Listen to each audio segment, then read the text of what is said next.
இந்த உலகம் தருகிற நிர்பந்தத்தை ஜெயிக்க வேண்டும், மனுஷத்துவத்தை ஜெயிக்க வேண்டும், அழிவு ஜெயிக்க வேண்டும், அழியாமை சுதந்திரிக்கணும், சாவை ஜெயிக்கணும், சாவாமையை சுதந்திரிக்கணும் என்கிற ஆவல் உனக்கு இருக்கா?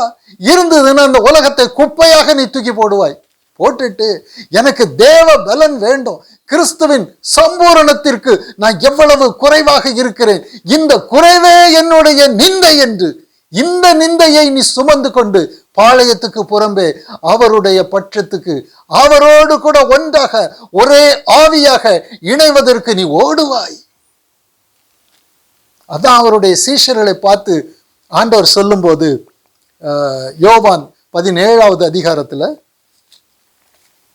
யோவான் 17வது அதிகாரம் 14வது வசனம், யோவான் 17வது அதிகாரம் 14வது வசனம், நான் உம்முடைய வார்த்தையை அவர்களுக்கு கொடுத்தேன், சீஷர்களுக்கு. இது பாளையத்துக்கு புறம்பே நடக்கிற காரியம். கிறிஸ்துவோடு கூட யார் ஐக்கியமாயிருக்கிறாங்களோ ஒரு சிறுமந்தை, கிறிஸ்துவின் நிந்தையை சுமந்து கொண்டு உலகத்தை நாங்க ஜெயிக்கணுமே, மனுஷ ஜீவிதத்தை ஜெயிக்கணுமே, இச்சைகளை ஜெயிக்கணுமே என்கிற வாஞ்சை உள்ளவர்கள் ஓடிட்டாங்க, கர்த்தருடைய மந்தைக்கு ஓடிட்டாங்க. இங்க எங்களுக்கு வெற்றி கிடையாது, இங்க எங்களுக்கு ஜெயம் கிடையாது, இங்க எங்களுக்கு அழிவுதான் காத்திருக்கு, எங்களுக்கு ஜெயம் வேண்டும். அவருடைய நிந்தை சுமந்து கொண்டு போன ஒரு சிறு மந்தை, அந்த சிறு மந்தைக்கு ஆண்டவர் உலகத்தை அள்ளி கொடுக்கல. அவர் எதை கொடுக்கிறாரு?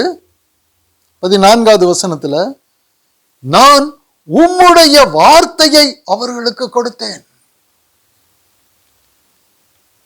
கிறிஸ்துவின் நிந்தையை சுமந்து கொண்டு அவரோடு கூட இணைந்திருக்கிறவர்களுக்கு கிறிஸ்து கொடுக்கிற மிகப்பெரிய பரிசு என்ன அப்படின்னா, தேவனுடைய வார்த்தையை அவர்களுக்கு கொடுத்தேன். இந்த வார்த்தை எவ்வளவு பவர்ஃபுல், எவ்வளவு வல்லமை உள்ளது அப்படின்னா, நான் உலகத்தான் அல்லாதது போல அவர்களும் உலகத்தார் அல்ல. இந்த வார்த்தை உலகத்தை விட்டு அவர்களை பிரித்து விட்டது. இந்த பாளையத்திற்குள் போகாதபடிக்கு, அழிவுக்குள் போகாதபடிக்கு, அழிவை ஜெயிக்கும்படியாக, உலகத்தை ஜெயிக்கும்படியாக, ஜன்ம சுபாவம் பிறவி குணத்தை ஜெயிக்கும்படியாக ஆண்டவரோடு ஐக்கியப்பட்டவர்களுக்கு ஆண்டவர் கொடுக்கிற தேவ பவர், காட்ஸ் பவர், தேவனுடைய வல்லமை என்ன அப்படின்னா, தேவனுடைய வாயிலிருந்து புறப்படுகிற அந்த வார்த்தையை அவர்களுக்கு கொடுக்கிறார். அந்த வார்த்தை செய்கிற காரியம் என்ன அப்படின்னா, அவர்கள் உலகத்தான் அல்ல, நான் உலகத்தான் அல்லாதது போல அவர்களும் உலகத்தான் அல்ல. நான் எப்படி நிந்தையை சுமந்து கொண்டு பாளையத்துக்கு புறம்பே வந்தேனோ அதே போல அவர்களும் உலகத்தை ஜெயிக்கிறதற்காக, மாம்சத்தை ஜெயிக்கிறதுக்காக, ஜீவனை சுதந்திரிக்கிறதற்காக, அதற்கு குறை என்ன இருக்கிறது என்பதை தங்களுடைய நிந்தையாக பார்த்து பாளையத்துக்கு புறம்பே வந்தவர்கள், அவர்களுக்கு வார்த்தையை கொடுத்தேன். ஆதலால் உலகம் அவர்களை பகைத்தது. இன்னைக்கு கிறிஸ்துவோடு கூட ஐக்கியமா இருக்கும்படி பாளையத்துக்கு புறம்பே ஒருத்தன் போயிட்டான் அப்படின்னா, உலகத்திற்குள் இருக்கிற ஜனங்கள் அவனை பகைப்பாங்க. இந்த பகை எனக்கு வரக்கூடாது, எனக்கு உலகத்தாருடைய சகாயம் வேணும், எனக்கு உலகத்தாருடைய உதவி வேணும், உலகத்தார் கூட நானும் உலகத்தானாக இருப்பேன்.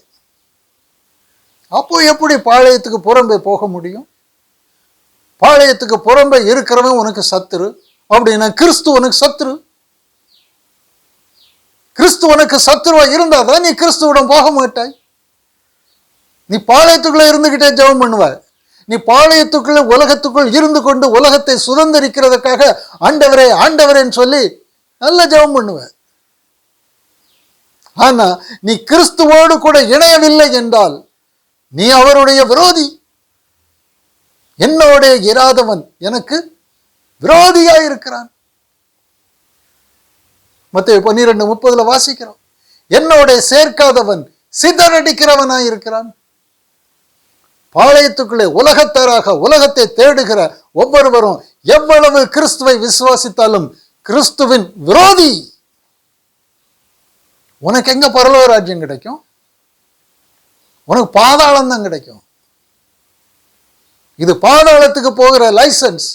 நீ கிறிஸ்து மேல் வச்சிருக்கிற விசுவாசம், பக்தி, ஜபம் எல்லாம் உன்னை பாதாளத்துக்கு கூட்டிட்டு போகும். ஏன் அப்படின்னா உலகத்தை ஜெயிக்கிறதுக்கு உனக்கு விருப்பம் கிடையாது, வாஞ்சை கிடையாது.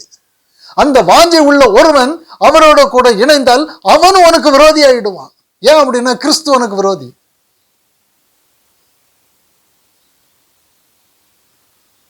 இன்றைக்கு கிறிஸ்துவை நம்புகிற உலகத்தார்களுடைய நிலைமை எப்படி இருக்கு பாருங்க. ஆண்டவர் இன்றைக்கு உணர்த்துகிறார். அவருடைய நிந்தை உனக்கு நிந்தையாக இருக்கா?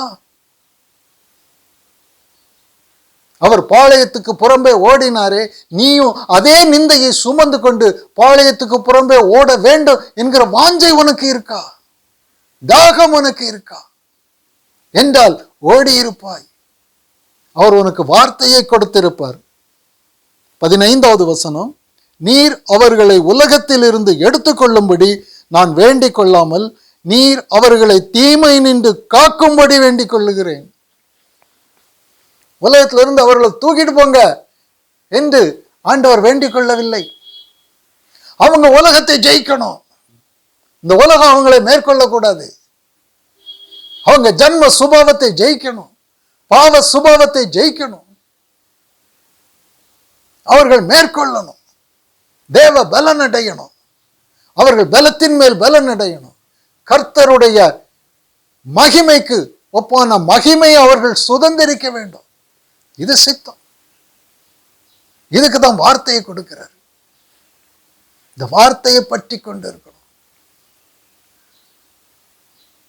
உலகத்துல இருந்து தப்பித்து நித்திய ஜீவனுக்குள் போகணும், ஆவிக்குரிய ஜீவனுக்குள் போகணும் என்கிற வாஞ்சை யாருக்காவது இருக்கா? இந்த பாளையத்திலிருந்து எப்படி தப்பிச்சு நான் கிறிஸ்துவோடு இணைகிறது? உலகம் விடாது, அவ்வளவு லேசில உலகம் விடாது, யாரையும் விடாது. மனுஷ சுபாவம் யாரையும் உலகத்தை விட்டுட்டு கிறிஸ்துவை நம்பு, அவரோட கூட ஒரே ஆவியாக இணையணும், அவரோட கூட ஒரே சரீரமாக மாறணும், ஆவிக்குரிய சரீரத்துல மாறணும், ஆவிக்குரிய பிறப்பு மறுபடி ஜனிப்பிக்கப்படணும், ஆவியாக மாறணும். இதெல்லாம் விருப்பமே இருக்காது. உலகம்தான் பெருசா இருக்கும்.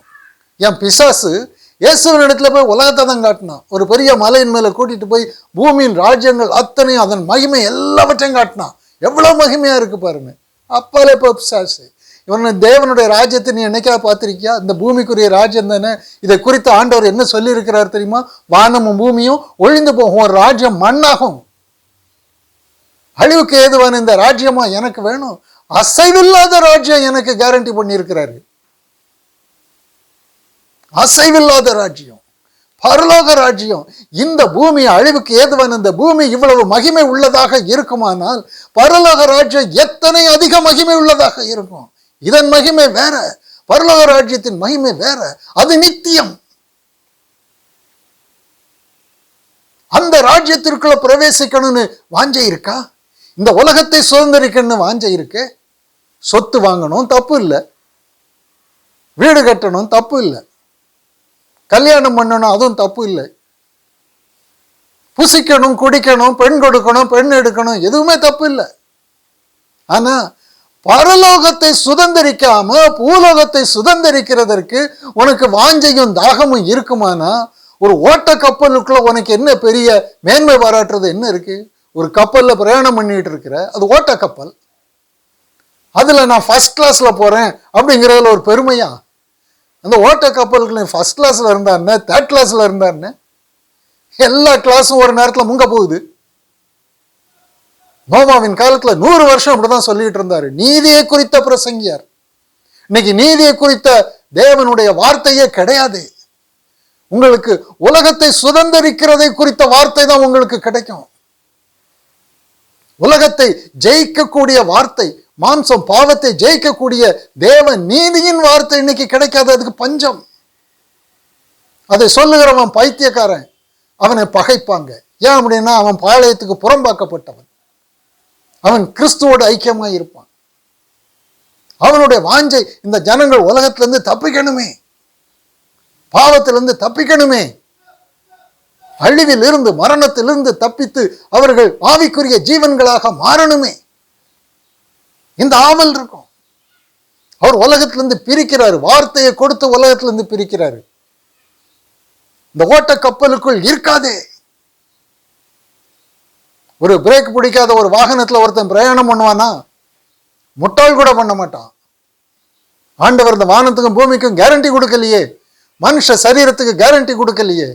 இது மரண சரீரம் சொல்றாரு, பாவ சரீரம், சாவுக்கேதுவான சரீரம் சொல்றாரு. அழிவில்லாத சரீரம் ஒண்ணு இருக்கு. நீ பாளையத்துக்கு புறம்பே போகணும், நீ கிறிஸ்துவோடு இணையணும். இன்னைக்கு கிறிஸ்துவோடு இணைகிறது என்ன அப்படிங்கிறத யாருக்கும் தெரியாது.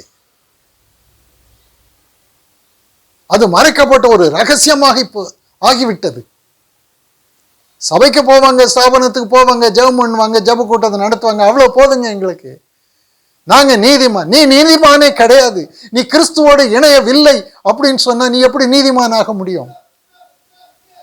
கிறிஸ்துவை நம்புகிறவங்க நீதிமான் கிடையாது. கிறிஸ்துவோடு கூட இணைந்திருக்க வேண்டும். கிறிஸ்துவோடு கூட இணைகிற காரியம் என்ன என்பதே தெரியாது.